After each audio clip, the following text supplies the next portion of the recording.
नमस्कार। आइए सुनते हैं रविंद्रनाथ टैगोर की लिखी हुई कहानी जीवित और मृत।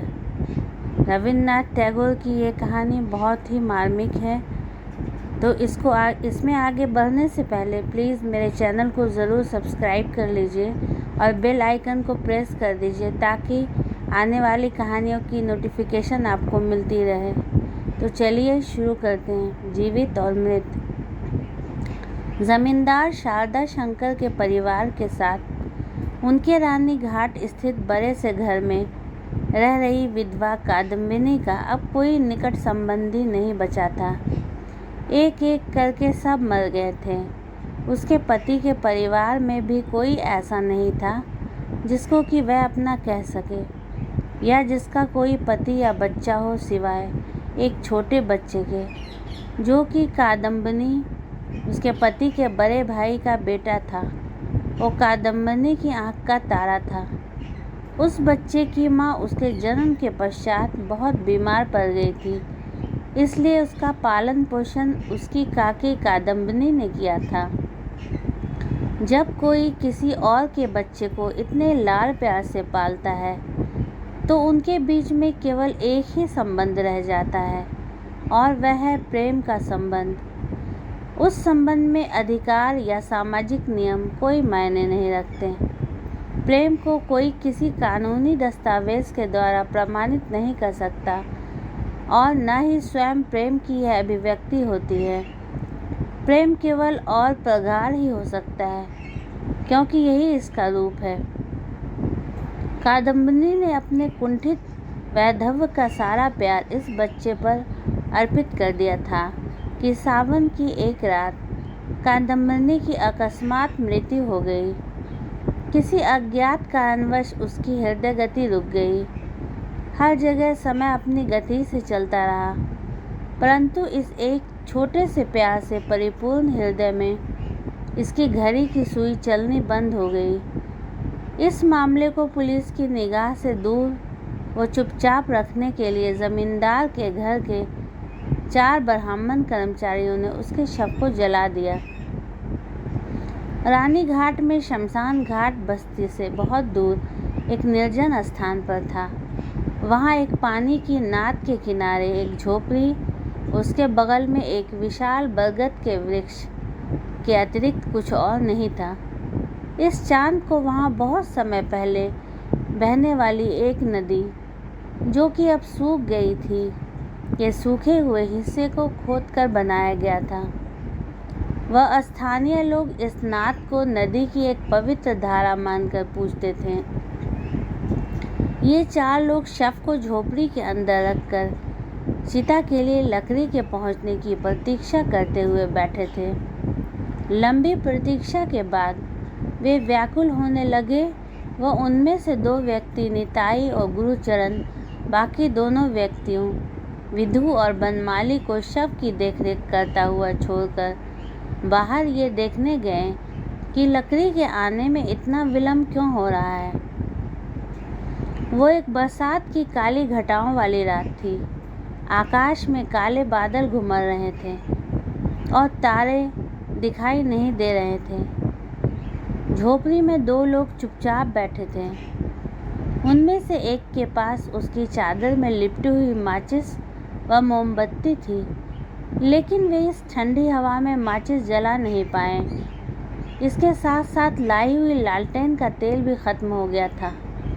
कुछ क्षणों की शांति के बाद उनमें से एक बोला, भाई, अगर हमारे पास थोड़ी तंबाकू रहती तो कितना अच्छा रहता। हम जल्दबाजी में सब कुछ भूल गए। दूसरा व्यक्ति बोला, मैं जाकर दौड़ के थोड़ी सी लेकर आता हूँ, 1 मिनट से ज़्यादा नहीं लगेगा। विधु उसकी बात समझते हुए बोला, अच्छी बात है, तो मैं यहाँ खुद अकेला रुकूं क्या? दोनों फिर से चुप हो गए। 5 मिनट 1 घंटे के बराबर लग रहा था। दोनों अपने आप को मन ही मन कोसते हुए सोच रहे थे कि लकड़ी लेने गए बाकी दोनों लोग आराम से कहीं बैठकर बीड़ी फूंक रहे होंगे और गप्पे मार रहे होंगे, और जल्द ही उनको अपना ये एहसास सच भी लगने लगा था तालाब के किनारे मेंढकों के टर्राने की व झिंगुरों की आवाज़ के अतिरिक्त कहीं कोई आवाज़ नहीं थी। तभी अचानक उनको ऐसा लगा कि पलंग थोड़ा हिल सा रहा है। वह शव ने एक तरफ करवट ली है। विधु और वनमाली थर-थर कांपने लगे और भगवान को याद करने लगे। अगले ही क्षण एक लंबी सी आह सुनाई दी, जिसे सुनते ही वे दोनों तुरंत बाहर भागे।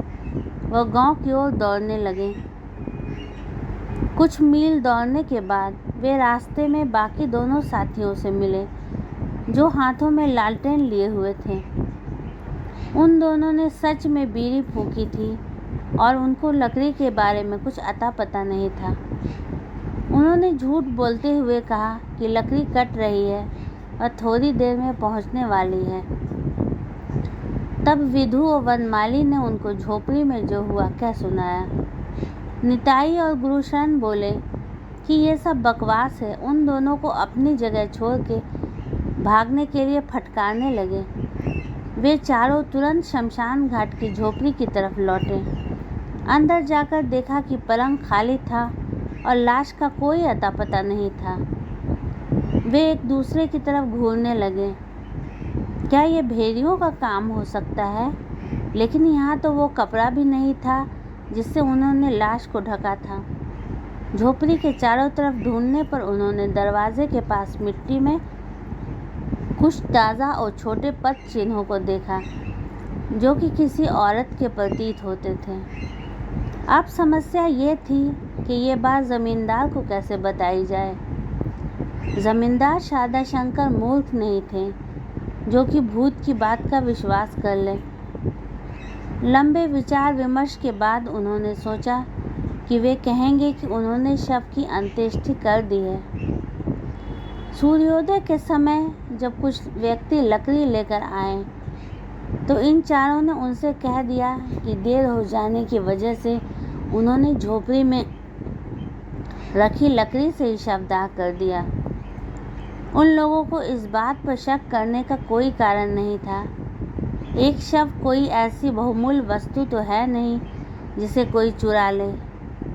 यह संभव है कि कभी कभी एक शरीर जो कि मृत प्रतीत होता है, असल में जीवित होता है, किंतु सुसुप्तावस्था में अचेतन होता है। वो कुछ समय बाद फिर से जीवित हो सकता है। सच में कादम्बनी मरी नहीं थी। किसी कारणवश वो मृत प्राय या अचेतन हो गई थी, किंतु अब फिर से ठीक हो गई थी। जब उसको होश आया, उसने अपने चारों तरफ अंधेरा देखा। उसने पाया कि यह जगह उसके सोने का कमरा नहीं थी। उसने एक बार दीदी कहकर पुकारा, किंतु अंधेरे में कोई उत्तर नहीं आया। उसको अपनी छाती में दर्द उठना और सांस का रुकना याद आया और वो उठ बैठी। उसको याद आया कि उसकी सबसे बड़ी जेठानी कमरे के कोने में बैठकर स्टोव पर बच्चे के लिए दूध गर्म कर रही थी। तभी उसको खड़े होने में असमर्थता महसूस हुई और वो पलंग पर गिर पड़ी। उसने हाँफते हुए पुकारा, दीदी, मुन्ने को मेरे पास लाओ, मुझे लगता है मैं मरने वाली हूँ। तभी उसकी आंखों के सामने अंधेरा छा गया, ऐसा जैसे किसी लिखे हुए कागज़ के ऊपर स्याही फैल गई हो। उस क्षण कादम्बनी की सारी स्मरण शक्ति और चेतना में उसके जीवन की किताब के अक्षरों में भेद करना असंभव सा हो गया। इस समय उसको यह भी याद नहीं रहा कि उसके भतीजे ने अपनी मीठी आवाज़ में उसको आखिरी बार काकी माँ कहकर पुकारा था, कि उसको प्रेम की दवा की आखिरी पुड़िया मिली थी, जो कि उसकी इस संसार से मृत्यु की अनजानी व कभी समाप्त न होने वाली यात्रा पर देखभाल करेगी। उसको लगता था कि मृत्यु के स्थान पर अंधेरे व निर्जनता के अतिरिक्त कुछ भी नहीं है। वहाँ देखने और सुनने के लिए कुछ भी नहीं था और वो वहाँ हमेशा जागते हुए बैठे रहने की प्रतीक्षा करने के अलावा कुछ भी नहीं कर सकती थी। तभी उसको खुले हुए दरवाजे से हवा का एक ठंडा और गीला झोंका महसूस हुआ। बरसाती मेंढकों के टर्राने की आवाज़ सुनाई दी और उसको बचपन से लेकर अब की सारी बातें यकायक याद आ गई। उसको लगने लगा कि उसका इस संसार से अभी भी कुछ रिश्ता है। तभी अचानक बिजली की चमक में एक पल में उसको नाद, बरगद का पेड़, बड़ा सा मैदान व पेड़ों की कतार दिखाई दिए। उसको याद आने लगा कि कैसे उसने कुछ शुभ अवसरों पर उस नाद में स्नान किया था, कैसे शमशान घाट में मृत शवों को देखकर उसको मृत्यु की भयावहता का एहसास होने लगता था। उस समय उसके मन में जो पहला विचार आया वो था घर लौटने का। पर तभी उसने सोचा वे लोग मुझे वापस स्वीकार नहीं करेंगे, क्योंकि उनकी नज़रों में मैं जीवित नहीं हूँ। ये उनके लिए एक श्राप की तरह होगा। मुझे जीवितों की धरती से निकाल दिया गया है और मैं जीवित मृत हूँ। अगर ऐसा नहीं होता तो कैसे वो शारदा शंकर के घर की सुरक्षित चारदीवारी से बाहर निकलकर इस सुदूर शमशान घाट तक पहुँच गई थी। परंतु यदि दाह संस्कार का काम अभी तक समाप्त नहीं हुआ है तो उन लोगों का क्या हुआ जो उनको जलाने आए थे। उसको शारदा शंकर के घर में मरने से पहले बीते हुए अंतिम पल याद आने लगे और अपने आप को इस दूर एक शमशान घाट में पाकर उसने अपने आप से कहा, मेरा अब जीवित लोगों के संसार से कोई संबंध नहीं है। मैं डरावनी हूँ, बुराई का एक पुतला हूँ, मैं अपनी खुद की भूत हूँ। उसको सारे बंधन और नियम टूटते हुए लगने लगे। ऐसा लगा कि उनमें जहाँ वह चाहे वहाँ जाने की, जो चाहे वो करने की एक अज्ञात शक्ति व असीमित छूट है। इस भावना के साथ वो उस झोपड़ी से एक पागल स्त्री के जैसे हवा के एक झोंके की तरह निकली और बिना किसी भय, लज्जा या चिंता के वो उस अंधेरे मैदान में भागने लगी। किंतु चलते चलते उसके पैरों में दर्द होने लगा, वह उसको कमज़ोरी महसूस होने लगी। मैदान का दूर दूर तक कोई अंत दिखाई नहीं देता था और यहाँ वहाँ धान के खेत और पानी के गहरे तालाब दिखाई देते थे। सूर्योदय के बाद धीरे धीरे उसको शीशम के पेड़ दिखाई पड़ने लगे और चिड़ियों के चहचहाने की आवाज़ सुनाई देने लगी थी। अब उसको बहुत डर लग रहा था। उसे तनिक भी आभास नहीं था कि वो कहाँ है व अब उसका दुनिया के लोगों से क्या संबंध होगा। सावन की उस रात जब तक उस विशाल मैदान में अंधेरा था तब तक वो निर्भीक होकर अपने में ही मस्त थी। पर अब उजाला व मनुष्य की उपस्थिति उसको परेशान करने लगी। जैसे मनुष्यों को भूत प्रेतों से डर लगता है, वैसे ही भूत प्रेतों को भी मनुष्यों से डर लगता है। ये दोनों नदी के दो अलग अलग किनारों पर रहने वाली दो भिन्न प्रजातियां हैं। रास्ते में ऐसे किसी पागल स्त्री की तरह विचरते हुए, मिट्टी से सने हुए कपड़ों में व उसके अजीबोगरीब व्यवहार से कादम्बनी किसी को भी डरा सकती थी। ऐसे में बच्चे तो शायद उसको देखकर दूर भाग जाते व दूर से ही उस पर पत्थर फेंकते। सौभाग्यवश पहला व्यक्ति जिसने उसे इस स्थिति में देखा एक सज्जन था। उस व्यक्ति ने उसके पास जाकर पूछा, माँ, ऐसा लगता है तुम किसी भद्र परिवार से संबंध रखती हो। ऐसी स्थिति में तुम इस रास्ते पे अकेले कहाँ जा रही हो? पहले तो कादम्बिनी ने उस व्यक्ति के प्रश्न का कोई उत्तर नहीं दिया और उसकी ओर खाली निगाहों से घूरने लगी। उसको सब कुछ छूटा छूटा सा लग रहा था। उसको समझ में नहीं आ रहा था कि वो संसार में जीवित कैसे थी, कैसे एक राहगीर उससे प्रश्न पूछ रहा था व कैसे वो इस व्यक्ति को एक भद्र महिला लग रही थी। उस सज्जन ने फिर पूछा, माँ, मेरे साथ आओ, मैं तुम्हारे घर ले जाऊँगा। बताओ तुम्हारा घर कहाँ है? कादम्बिनी सोच में पड़ गई। वो अपनी ससुराल वापस जाने की सोच भी नहीं सकती थी और उसका कोई अपना पैतृक घर भी नहीं था कि तभी उसे अपनी बचपन की सहेली योग माया का ध्यान आया। हालांकि वो उससे बचपन के बाद नहीं मिली थी, उसमें बीच बीच में पत्राचार होता रहता था।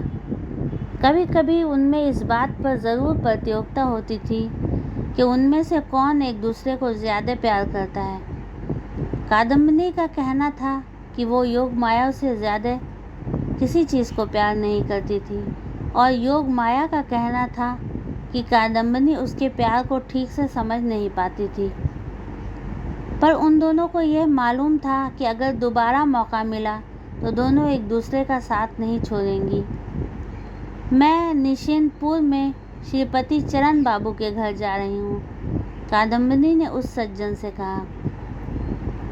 वो व्यक्ति कोलकाता जा रहा था। निशिंतपुर पास तो नहीं था, पर वो उसके रास्ते से हट के नहीं था। उसने खुद कादम्बिनी को श्रीपति चरण बाबू के घर पहुंचाया। प्रारंभ में दोनों सहेलियों को एक दूसरे को पहचानने में परेशानी हुई, पर जैसे ही उन्हें एक दूसरे में बचपन का रूप दिखा, उनकी आंखें चमक उठी। योगमाया बोली, मैंने कभी भी नहीं सोचा था कि मैं तुमको दोबारा देखूंगी। तुम यहाँ कैसे? तुम्हारे ससुराल ने क्या तुम्हें घर से निकाल दिया है? कादम्बिनी कुछ देर चुप रहने के बाद बोली, भाई मुझसे मेरी ससुराल के बारे में मत पूछो। तुम मुझे अपने घर के एक कोने में एक नौकर की तरह आश्रय दे दो, मैं तुम्हारा हर काम करूँगी।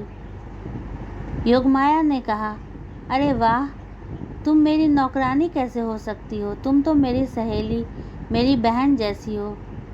तभी श्रीपति बाबू कमरे में आए। कादम्बिनी उनकी ओर एक क्षण के लिए देखकर बिना सर ढके और बिना कोई आदर भाव दिखाए धीरे से कमरे से बाहर चली गई।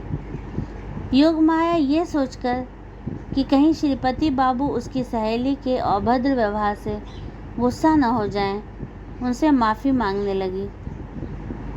श्रीपति बाबू इतनी आसानी से मान गए कि उसको कुछ अजीब सा लगा।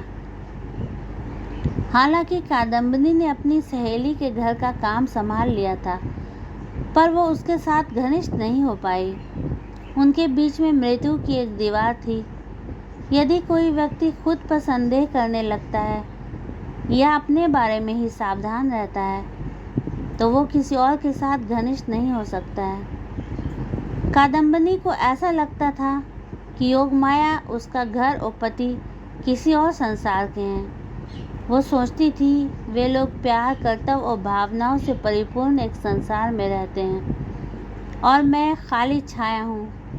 वे लोग जीवित संसार में हैं और मैं इस संसार से परे हूँ। ये सब देखकर योगमाया भी परेशान थी और उसकी समझ में कुछ नहीं आ रहा था। और निश्चितता के वातावरण में कविता, बहादुरी या शिक्षा तो पनप सकते हैं, किंतु घरेलू माहौल नहीं। और इसी कारण औरतें किसी भी रहस्य को दबाकर नहीं रख सकती हैं। इसलिए जिस चीज़ को वे समझ नहीं सकती हैं, या तो वे चीज़ से अपना नाता ही तोड़ लेती हैं, वह कोई संबंध नहीं रखती, या फिर वे उस चीज़ को किसी और ज़्यादा उपयोगी चीज़ से बदल देती हैं। और यदि उनको कुछ भी समझ में नहीं आता तो वे क्रोधित हो जाती हैं। जैसे जैसे कादम्बिनी का व्यवहार योगमाया की समझ से परे होने लगा, उतना ही योगमाया को उसके ऊपर इस बात पर गुस्सा आने लगा कि क्यों यह आफत उसके गले आन पड़ी है। यहाँ पर एक और समस्या थी। कादम्बिनी खुद भी डरी हुई थी, पर फिर भी वो अपने आप से भाग नहीं सकती थी। भूत प्रेत से डरने वाले लोग अंदर ही अंदर भयभीत हो जाते हैं, क्योंकि वे भय के कारण को साक्षात देख नहीं सकते हैं। पर कादम्बिनी को किसी बाहरी चीज़ का डर थोड़े ही था, वो तो खुद अपने आप से डरी हुई थी। कभी कभी दिन की शांति में वो कमरे में अकेले बैठे हुए चिल्लाने लगती थी और शाम को लैंप की रोशनी में अपनी छाया को देखकर जोर जोर से कांपने लगती थी। घर का हर सदस्य उसके डर से चौकन्ना था। घर के नौकर नौकरानियाँ व स्वयं योगमाया को सब जगह भूत नजर आते थे। तभी एक दिन आधी रात को कादम्बिनी अपने कमरे के दरवाजे पर आकर चिल्लाई, दीदी दीदी, मैं तुमसे विनती करती हूँ, मुझे अकेला मत छोड़ो। योगमाया को भी डर लग रहा था, वह क्रोध भी आ रहा था। उसका बस चलता तो उसी समय वो उसको घर से निकाल देती, पर दयालु हृदय श्रीपति बाबू ने बड़े यत्न से कादम्बिनी को शांत कराया और बगल के कमरे में भेज दिया। अगले दिन श्रीपति बाबू को अनपेक्षित रूप से फटकार मिली। योगमाया ने उन पर लांछन लगाते हुए कहा, तो कितने अच्छे पुरुष हैं आप, एक औरत अपने पति का घर छोड़कर आपके घर में रहने लगती है, महीनों बाद भी वो जाने का नाम नहीं लेती है, पर फिर भी आपने कभी तनिक शिकायत तक नहीं की। आप क्या सोचते हैं, मैं आप जैसे मर्दों को अच्छी तरह समझती हूँ। ये सच है कि औरत पुरुष की कमज़ोरी होती है और औरतें उनके ऊपर इस बात को लेकर ज़्यादा आक्षेप लगा सकती हैं। यद्यपि वो यह कसम खाने को तैयार थे कि सुंदर पर बेचारी कादम्बिनी के प्रति उसके मन में कोई खोट नहीं था, फिर भी उनके व्यवहार से उल्टा ही प्रतीत होता था। कादम्बिनी के आने के समय उन्होंने अपने आप से कहा था, हो सकता है कि इस निसंतान विधवा के साथ उसके घर वालों ने अन्याय किया हो या क्रूरता भरा व्यवहार किया हो, इसलिए वो वहाँ से भागकर हमारे यहाँ शरण लेने आई है। चूँकि उसके माता पिता नहीं हैं, इसलिए मैं उसको कैसे छोड़ सकता हूँ। उन्होंने इस विषय पर और सवाल करना उचित नहीं समझा, क्योंकि हो सकता है कि वो इस विषय पर पूछे सवालों से और परेशान न हो जाए। पर चूँकि अब उनकी पत्नी ही उनके उदार और धैर्यवान व्यवहार की ओर लांछन लगा रही थी, उनको लगा कि अपने घर में शांति रखने के लिए कादम्बिनी के ससुराल वालों को उसके बारे में बताना ही होगा। आखिरकार काफ़ी सोच विचार के बाद वे इस निर्णय पर पहुँचे कि कादम्बिनी के ससुराल को पत्र लिखने के बजाय खुद ही रानी घाट जाकर वस्तु स्थिति का पता करना ज़्यादा उचित रहेगा। श्रीपति बाबू के जाने के बाद योगमाया कादम्बिनी के पास जाकर बोली, प्रिय, अब तुम्हारा यहाँ रहना उचित नहीं है, लोग क्या कहेंगे। कादम्बिनी ने योगमाया की तरफ देखकर कहा, मेरा लोगों से कुछ लेना देना नहीं है। योगमाया थोड़ी सी हताश और चिड़चिड़ी आवाज़ में बोली, हो सकता है तुम्हारा कोई लेना देना ना हो, लेकिन हमारा तो है। आखिर कब तक हम किसी और की विधवा को अपने घर में रख सकते हैं। कादम्बिनी ने कहा, मेरे पति का घर कहाँ है। योगमाया ने सोचा, उफ, ये औरत क्या बक रही है। कादम्बिनी धीरे से बोली, मैं तुम्हारी क्या लगती हूँ, क्या मैं संसार की हूँ। तुम सब हंसते हो, रोते हो, प्यार करते हो, तुम्हारे पास कई सारी चीज़ें हैं, मैं तो केवल देखती रहती हूँ। तुम सब मनुष्य हो, मैं तो केवल एक छाया हूँ। मुझे समझ नहीं आता कि मैं भगवान ने मुझे तुम लोगों के बीच डाल दिया है। तुम्हें ये चिंता है कि मैं तुम्हारा घर बर्बाद कर दूँगी, पर मुझे ये नहीं समझ में आता कि मेरा तुमसे संबंध क्या है। पर जब भगवान ने मेरे लिए कोई जगह नहीं छोड़ी है, तो मैं तुम्हारे पास ही रहूँगी और तुम्हें परेशान करूँगी, फिर चाहे तुम मुझे मार ही क्यों न डालो। उसकी आंखों और आवाज़ में कुछ ऐसा था कि योगमाया उसकी बात का शब्दार्थ न समझते हुए भी मतलब समझ गई और उसको कोई उत्तर देते न बना, न ही अब उसे कोई प्रश्न पूछते बना, और दुखी और पराजित मुद्रा में वो कमरे के बाहर चली गई। श्रीपति बाबू रानी घाट से रात के 10 बजे के करीब लौटे। भारी बरसात से सब कुछ धुला धुला सा लगता था। बरसात की आवाज़ से ऐसा लगता था ये कभी बंद नहीं होगी, वह रात का भी कोई अंत नहीं होगा। क्या हुआ, योगमाया ने पूछा। ये एक लंबी कहानी है, श्रीपति बाबू ने कहा, मैं तुम्हें बाद में बताऊंगा। उन्होंने अपने गीले कपड़े उतार कर खाना खाया और तंबाकू पीने के बाद सोने चले गए। वे कुछ सोच में डूबे हुए लग रहे थे। योगमाया ने अब तक अपनी जिज्ञासा को दबा कर रखा, पर बिस्तर पर पहुंचते ही उसने पूछा, क्या पता लगा, बताइए मुझे। तुमसे ज़रूर कोई गलती हुई है, श्रीपति बाबू ने कहा। योगमाया ये सुनकर थोड़ा सा नाराज़ हो गई।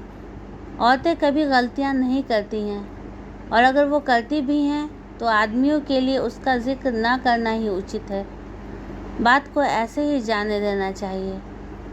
योगमाया ने थोड़ा उग्र स्वर में पूछा, किस बात में? श्रीपति बाबू ने कहा, जिस औरत को तुमने घर में आश्रय दिया है वो तुम्हारी सहेली कादम्बनी नहीं है। एक पति के मुंह से इस प्रकार की बात निकलना झगड़े की बात हो सकती है। तो तुम्हारा कहना है कि मैं अपनी ही सहेली को नहीं जानती? योगमाया बोली, क्या मुझे उसको पहचानने में तुम्हारा इंतज़ार करना पड़ेगा? अजीब बात है। श्रीपति बाबू बोले, ये बात नहीं है, मैं ये सबूत के आधार पर बोल रहा हूँ। उन्हें इस बात के बारे में कोई संदेह नहीं था कि कादम्बनी मर चुकी है। सुनिए, योगमाया बोली, आपको पूरी बात का पता नहीं है।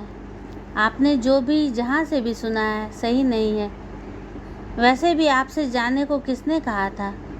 अगर आपने एक पत्र लिख दिया होता तो पूरी बात का खुलासा हो गया होता।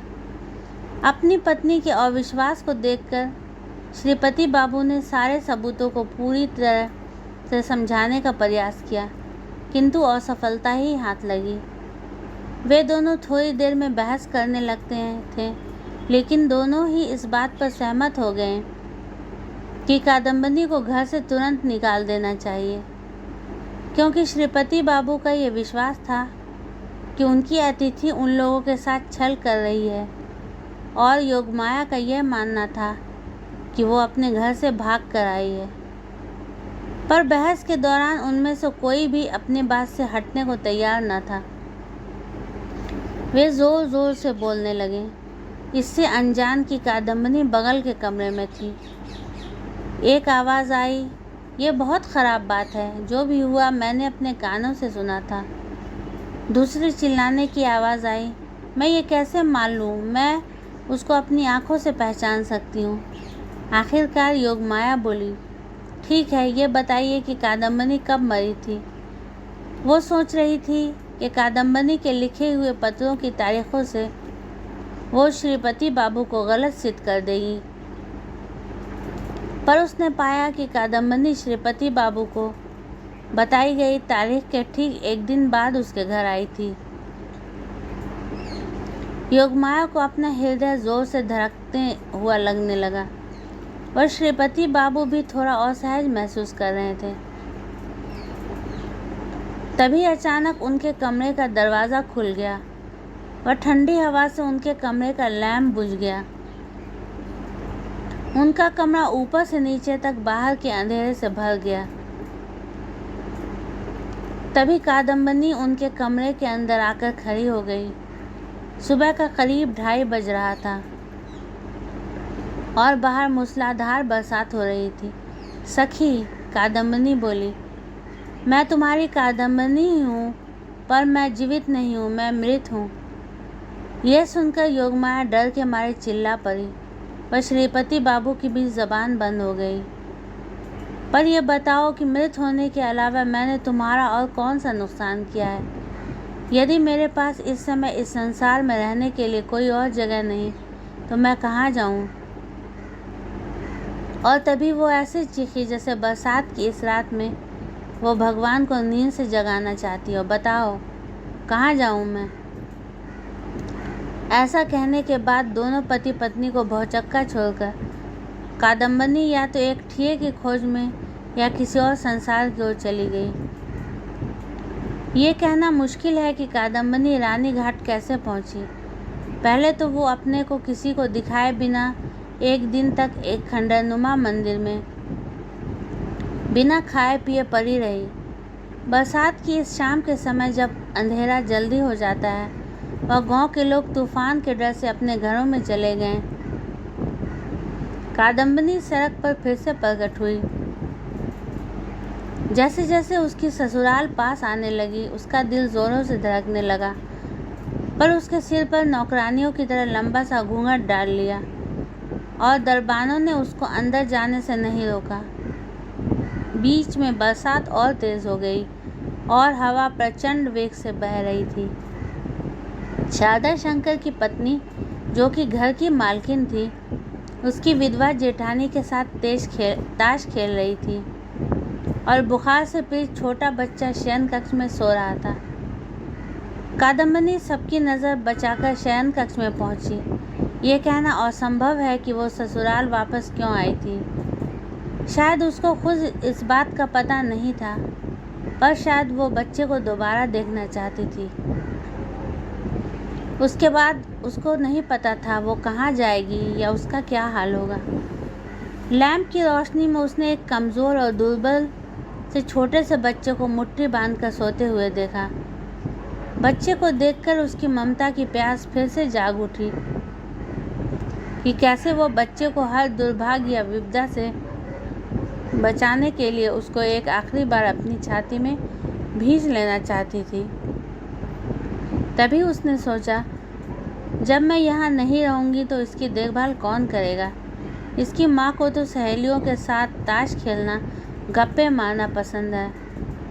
वो इसको मेरी देख रेख में लंबे समय के लिए भी छोड़कर खुश थी, जिससे कि उसको इसके पालन पोषण के बारे में कभी कोई चिंता नहीं करनी पड़ती थी। अब इसकी मेरे जैसी देखभाल कौन करेगा। तभी उस बच्चे ने करवट लेते हुए कहा, आधी नींद में कहा, काकी माँ, मुझे थोड़ा पानी दो। उसने तुरंत उत्तर दिया, मेरे प्यारे बेटे, मेरे लाल, तुम अपनी काकी माँ को अभी तक नहीं भूले। वो घड़े से तुरंत पानी लेकर आई। वो उसको अपनी छाती से लगाकर पानी पिलाने लगी। जब तक वो बच्चा नींद में था, उसको अपनी काकी के हाथ से पानी पीने में ज़रा भी आश्चर्य नहीं हुआ, क्योंकि वह उसका आदी था। पर जैसे ही कादम्बनी, जो कि अपनी ममता के प्यास को तृप्त कर रही थी, ने बच्चे को चूमकर दोबारा लिटाया, बच्चा नींद से जाग गया और उससे चिपक कर बोला, काकी माँ, क्या तुम मर गई थी? उसने कहा, हाँ मेरे बेटे।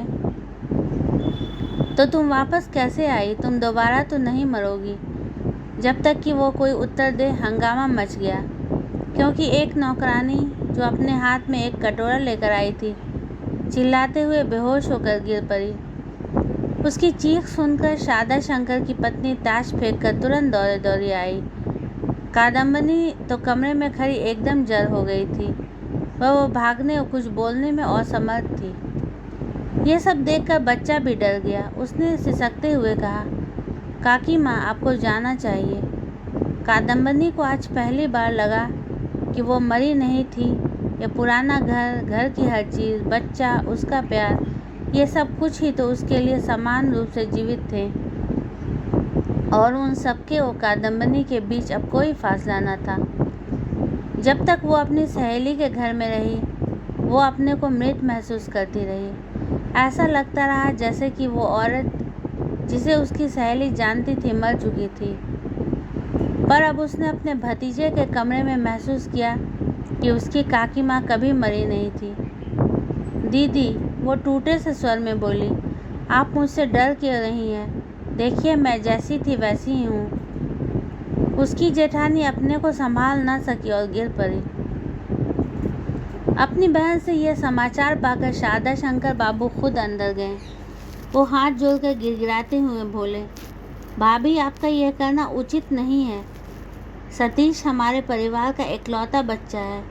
आप उसको नज़र क्यों लगा रही हैं? क्या हम आपके लिए अजनबी हैं? जब से आप गई हैं, वो प्रतिदिन कमज़ोर होता चला गया, लगातार बीमार रहा और रात दिन काकी माँ पुकारता रहा। पर अब जब आपने इस संसार से विदा ले ली है, तो कृपया उससे अपने को मत जोड़िए। कृपया चली जाइए। हम आपकी अंत्येष्टि उचित रीतियों से कर देंगे। कादम्बनी और न सह सकी। वो चीख कर बोली, मैं मरी नहीं थी, मैं मरी नहीं थी। मैं बोलती हूँ, मैं आपको कैसे समझाऊँ, मैं मरी नहीं थी। क्या आप देख नहीं सकते मैं जीवित हूँ? यह कहकर उसने ज़मीन पर गिरे हुए पीतल के कटोरे को उठाकर अपने माथे पर मारा। चोट से खून बहने लगा। देखिए, मैं जीवित हूँ। शारदा शंकर वहाँ एक मूर्ति की तरह खड़े रहे। छोटा बच्चा अपने पिता के लिए रोने लगा और दोनों औरतें ज़मीन पर विक्षिप्त पड़ी थीं। कादम्बिनी रोते हुए मैं मरी नहीं थी कहते हुए कमरे से भागी और सीढ़ियों से उतरकर घर के अंदर एक पानी की नान में डुबकी लगा दी। ऊपर की मंजिल से शारदा ने पानी के छपाके की आवाज़ सुनी। उस रात पूरी रात बरसात हुई और सुबह होने तक जारी थी, यहाँ तक कि दोपहर को भी कोई राहत न मिली। कादम्बिनी ने मरकर यह सिद्ध कर दिया कि वो मरी नहीं थी। तो ये कहानी कैसी लगी आपको? बहुत ही मार्मिक कहानी है ये। रविन्द्रनाथ टैगोर की लिखी हुई बहुत ही मार्मिक कहानी है। तो ऐसी ही और कहानी सुनने के लिए मेरे चैनल को ज़रूर सब्सक्राइब कीजिए और मेरे वीडियोस को लाइक शेयर करना मत भूलिएगा। Thanks for watching.